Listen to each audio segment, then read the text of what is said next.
I have a few movies that took the world by a storm, and we're gonna find out which of these will be remembered as timeless classics and which will be forgotten faster than last year's TikTok trends. Oh my god, bro. Oh, hell no, man. This stuff will be difficult. I wish I had one of those AI things like you do for bird watching, where they tell you which bird you're watching. In this case, I wish I could just, look through my binoculars and let the AI tell me, classic or not. Well, for a classic, we have a few categories that this movie needs to satisfy: critical reception, staying power, cultural impact, influence on future cinema, and memorable performances. Now, in order for a film to be a classic, it needs to satisfy at least 4 things. So, let's begin. First movie for today, Oppenheimer. I think this movie is perfect, except the Matt Damon interrogation scene, because I don't know what was happening there. I was just like peeing. It was a very long movie. This movie was an event. Chris Nolan got millions of people to sit through a 3-hour black and white drama in a world where even 30-second shots feel too long. That alone deserves some serious props. Sure, you could say that the only reason it made bank was because of Barbie and the whole Barbenheimer thing. And yeah, you're not wrong actually. But let's be real. If this movie wasn't good, or even slightly less good, that whole hype train would have crashed. Barbenheimer worked because Oppenheimer delivered. Plain and simple.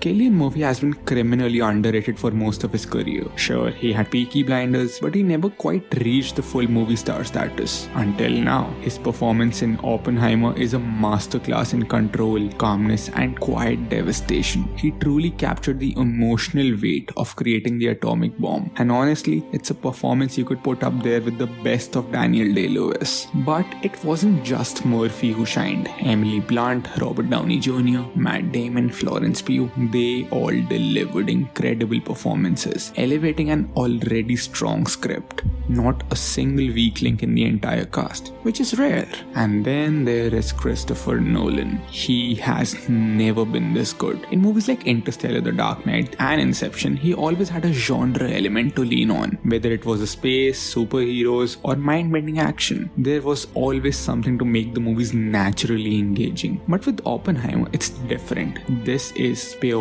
drama. There's no space travel, there is no Batman, there is no sci-fi thriller to rely on. The entire weight of the film falls on his direction, and he absolutely nailed it. Question becomes, is this movie a classic or not? So let's see. This movie was obviously critically successful. It won an Oscar and the hearts of millions of people. So yes, in critical reception. Does this movie have the staying power? That's a good one.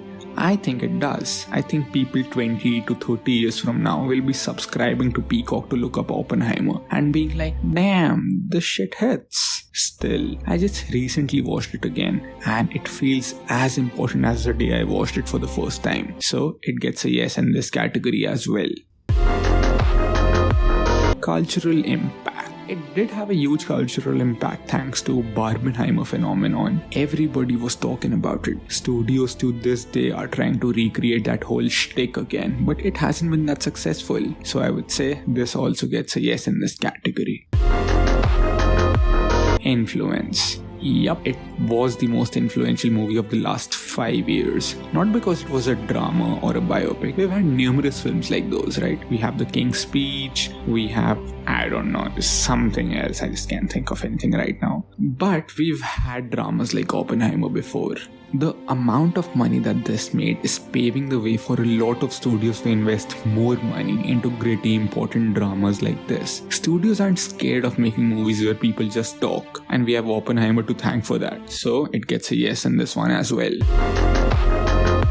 Memorable performances. Well, Cillian Murphy and Robert Downey Jr. had arguably some of the best acting I've seen in recent times. Robert Downey Jr. in fact had even better acting, I would say, than Cillian Murphy, and that's such a treat to say. I've been dying to see Robert Downey Jr. in some character role. To be honest, I was kind of tired of him being Iron Man all the time. I thought the Marvel movies were sort of limiting him to certain type of a box, but films like this really make him work out that acting muscle of his. So I love that a lot. So in this category, we also give a thumbs up. Final verdict.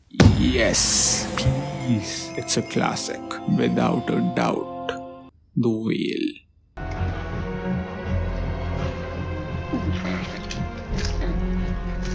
This movie was a huge moment for Brendan Fraser. Everyone who grew up with him had been waiting for his comeback, and it could not have been better. His Oscar speeches showed just how grateful he is for all the love, and it's amazing to see. As for the movie, I really liked it. It was well acted, well shot, and had a solid story. Most people I know feel the same. Fraser's back, and it's great to see him where he belongs. But the question is this a classic or not? So, let's start. Critical reception. All the critics agreed on one thing. Brendan Fraser knocks it out of the park with this one. But the rest of the movie, that's where things get mixed. Some people call it a mainstream soap opera, while others hailed it as a sensational masterpiece. With Metacritic and Rotten Tomato scores hovering above 60%, it's clear that the reception is more mixed than positive. So it's a no in this category for me. Still love the movie though. Staying power. I'm not gonna lie, it's been a while since I've heard anyone talk about this movie. Back when it came out, it was everywhere. But now, crickets. That's not to say it won't be talked about in the future, but I just don't see it happening right now. I think Brendan Fraser's performance will outlast the movie itself, so it's a no here too. Cultural impact. This movie will be remembered for one thing: Brendan Fraser's comeback. To this day, whenever I see him back in a role, I immediately credit The Whale for it. He wouldn't have been as loved or celebrated if it weren't for this film right now. Plus, it's paved the way for other actors to have their own comeback moments, like Ki-Hugh Kwan and Nick Cage. So for me, it's a yes. Influence. I'm sorry guys, I don't see a world where The Whale shifted the trajectory of modern cinema. It just came and went really. Nobody's trying to create the next Whale. It's nice, it's good, but that's where the story ends really. It's an easy no here. Memorable performances. I think we can all agree without a doubt that Brendan Fraser's performance in this movie will be remembered for years to come. It's that good. So, an easy yes for me in this one. So, is this a classic? Nope, not gonna happen. Dune Part 1 and 2. Or even that. I'm going to club these two movies together because neither works without the other. Sure, you could argue that the first one stands alone, but it would feel very unsatisfying and unfinished in that way. Denis Villeneuve was born to direct this movie. Honestly, I don't think anyone else could have done this book justice the way he did. From the cinematography to the performances and the depth, everything comes together for an incredibly satisfying experience. That's rare in big budget Hollywood. This film takes its time to set up characters, locations and themes, ensuring that everything pays off without leaving anything behind. Now the question becomes, is this a classic? Let's see. Critical reception. This movie was a smash hit with critics. Dune Part 2 is even being hailed as one of the best films to come out in the past 20 years, which is quite the compliment considering we've had some heavy hitters in that time, like The Dark Knight and Wolf of the Wall Street. It's tough to find a negative review for this film. Even its biggest hater can't deny the unique experience unfolding on screen. So this movie definitely gets a yes in this category. Staying power. I think this movie will go down as one of those monumental films like Peter Jackson's Lord of the Rings trilogy, and it's gonna keep on getting re-released because people would really want to experience it on the big screen. This movie is still a reference for a lot of the films that have come since then. A lot of the films have tried to do its minimalistic cinematography like it, or sometimes straight up reference it, like The Fall Guy. Dummy underrated by the way. So a yes for me in this one. Cultural impact. Yes, please. Everyone was shell-shocked when this movie came out. I'm talking about the second part by the way. We all expected a good movie, but nobody expected a masterpiece, especially the second one. I remember the whole Lisa Nalgai meme that kept on going for months and months and months after the movie came out. And how can we forget the popcorn bucket? We all know it's been buttered too many times in the bedrooms of teenagers. So, a yes for me. influence on future cinema. This movie will for sure have a huge impact on the future of cinema going forward. Studios won't be so scared to do big budget, slow burn epics like this anymore, as long as they know they've got an incredible filmmaker on their hands. We've already had a few inspired pieces till now, like The Fall Guy or a film from India called Kalki. So a yes in this case for me. Memorable performances. This might be a hot take, but I don't remember the Dune movies for their performances. Don't get me wrong, I think they're great, but nothing floored me the first time I watched them. Timothée Chalamet does an exceptional job, but I wouldn't hand him an award for that role. Austin Butler was fantastic, but he was in it for too brief of a time for me to count him, and Stellan Skarsgård was amazing as well. But again, it's not what we come to these movies for, so it's a no for me. Final verdict? Yes, so it's a classic. Longlegs. Let me in now, and it can... This one's a bit strange for me. It has the lowest budget on this list, yet it's one of the most memorable experiences I've had. Not just with the movie itself, but everything leading up to it. The eerie posters featuring Nicolas Cage's half-face with a cryptic number, the fact that this film was marketed solely on the internet rather than the traditional TV route, and how they kept the mystery about Nicolas Cage's character hidden until the end. It was a masterclass in marketing. But how is the movie? I liked it. It felt very much like a Silence of the Lambs and Seven type of film, and it did its job very well. I didn't even mind the ending like most people did. I do have a few issues with it, but that's not what the question of the day is. So, is this movie a classic? Let's find out. Critical reception. This movie actually had a pretty good critical reception. The audience reception is where the film falls short a bit. The critics generally seem to love the film, except this one guy on Metacritic that straight up gave this film a 0. Like, dude, there had to be something good about this film. Come on. So I would say it passes the critics test. Staying power. Listen, this is a good film. It has its moment, but to be honest, there's nothing this film does that we haven't seen before, and we haven't seen done better. In fact, we have a lot more better serial killer films like Zodiac or Silence of the Lambs. It just feels too inspired by its past to stand out on its own. That's why I would say it's a no for me. Cultural impact. This movie did have a huge cultural impact. I think one thing this movie will change is marketing moving forward. The way this movie's marketing campaign really got people in their 20s to come out and watch a slow burn thriller instead of watching a Mr. Beast movie is impressive. Not only that, Nick Cage's performance was an event on its own. The memes still left to this day. So, it's a yes for me here. Influence. Nope. I'm sorry, but it's no for me, dude. This movie can influence the marketing campaign of the movies moving forward, sure, but it's not gonna shift the trajectory of the upcoming films. The film is too inspired already, like I said. I don't see a future where movies try to be like Longlegs instead of better serial killer films like Zodiac or Seven. So, a no for me in this case. Memorable performances. Really? Come on. Like, do I even need to say it? It's an easy yes. Final verdict? Not a classic. Barbie. I thought I might stay over tonight. Why? Because we're girlfriend-boyfriend. To do what? I'm actually not sure. Listen, I like women as much as the next person does, but this movie didn't change my life. That doesn't mean I didn't like it. This movie is pretty important for little girls. It's their Joker. Sometimes it's okay for a movie to not be catered to everyone. Sometimes it's important for a movie to be, catering to a specific section of audiences. In this case, women. When was the last time we had a big budget movie that was specifically catered for women? I can't think of any time recently other than Twilight, really. So it was really important for us men to support this movie as well, as I'm pretty sure women are tired of watching Ant-Man and the Wasp: Quantumania for the 20th time for their boyfriends. That being said, it's not something I love. The humor didn't work for me that much. I did like the story a lot, but the humor was such a big part of it that it's hard to see through the movie without it. But is it a classic?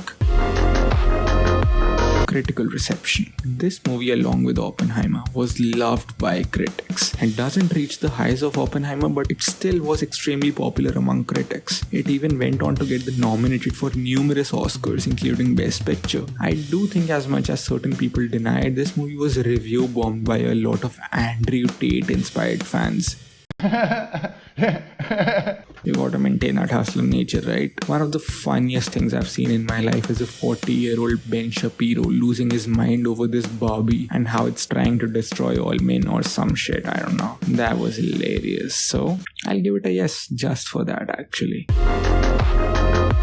Staying power. Yup, it's a very easy yes. The way this movie will continue to be watched by millions of women every year is going to be remarkable. As much as I found this movie to be somewhat mild, it certainly is a very rewatchable movie. We don't get a lot of rewatchable movies nowadays anyways. This was one of them, so it's a yes in this category as well. Cultural impact. This movie has had the same cultural impact that Oppenheimer did. Everyone is still talking about this movie. I can still hear the friggin' song. I can't escape it. This movie was an event. Everyone, even the 50 to 60-year-old dudes, were wearing pinks to watch this movie with their 20-year-old girlfriends, of course. I'm pretty sure they all had the same reaction. It's definitely a yes in this category. Influence. We see movies trying to have their Barbie moments now, like Blake Lively for some reason telling people to wear their florals to a movie about domestic violence. Wear your florals and head out to see it. Like, what the hell, dude? What will the florals do when the man starts taking off his belt and wrapping it around his fist, huh? But yeah, this movie has influence for sure. People will continue to try to recreate movies like this for years to come. Yes, in this one. Memorable performances. Yes, this movie defines that only Margot Robbie can be Barbie and only Ryan Gosling can be Ken. And only Michael Cera can be Alan, in fact. It's that memorable. People still look at Margot Robbie and Ryan Gosling as Barbie and Ken. These movies are the defining moments of their careers for sure. Yes in this one. Final verdict, classic. Godzilla Minus One. This movie took the world by a storm, becoming the highest grossing Japanese film in North America. Everyone was raving about how amazing it is, how it's the best Godzilla film ever, how it changed their lives, how it got them married, or even how it helped them reconnect with their parents. Enough. I don't want to hear it, okay? It's a good movie, alright? That's it. It's not going to stroke your cock. It's not going to make Sydney Sweeney your girlfriend. It's just a solid film, so please stop with the hype. I watched Godzilla Minus One like the rest of you in a semi-packed theater filled with people walking out because they didn't want to read subtitles. I liked the movie. I thought it offered a fresh take on Godzilla. It did great for its budget and looked pretty good too. That said, it's not in my top 10 movies of all time and not even in my top 20 or 100. It's just a movie I was happy to see. But the real question isn't whether this movie fixed my broken marriage or not. It's whether it's a classic or not. So let's see. Critical reception. This movie has a whopping 98% on Rotten Tomatoes and an amazing 81% on Metacritic. Long-time Godzilla fans have been waiting for a movie like this their entire life. It's extremely loved by critics and fans, so it's a yes in this category for me. Godzilla movies tend to have staying power. Even the 1998 Godzilla is still being talked about to this day. These movies have that going for them. Regardless of whether the movie is good or bad, it will stay. So it's an automatic yes in this category for me. Cultural impact. When this movie came out, it was a rush. People were talking about it left and right. It's not like it made $1 billion, but it still made a good amount of change. Godzilla Minus One even ended up getting a re-release in black and white. This movie also exposed the over-budgeting problem of Hollywood. I've seen movies 10 times its budget that look worse than this. But we can't deny it's an important piece of culture and that the future of Godzilla movies will strive to reach its point of excellence. It's a yes in this category. Influence. This is a part where some people might disagree with me. I don't think this movie will have a lot of influence in cinema moving forward. We've seen movies like this before. The only great addition was Godzilla to them. It was done very well, but I don't see any movies in the future striving to be like this except a few Godzilla movies themselves. So it's a no for me in this case. Memorable performances. I'll be honest, I can't recall the name of even a single character in this movie. It's even difficult to remember any memorable acting moments in this movie. But that's alright as well. We didn't come to this movie for good acting. We came to it for good Godzilla, and we got it certainly. So it's a no in this case for me. Final verdict, not a classic. Hope you guys like the video. Please make sure to like, share and subscribe. Please subscribe, guys. I've been getting like better views recently, but you guys have not been subscribing, so it would really help me out. If there's anything that you guys want me to do better, I'd love to do that. Thanks, and see you in the next one.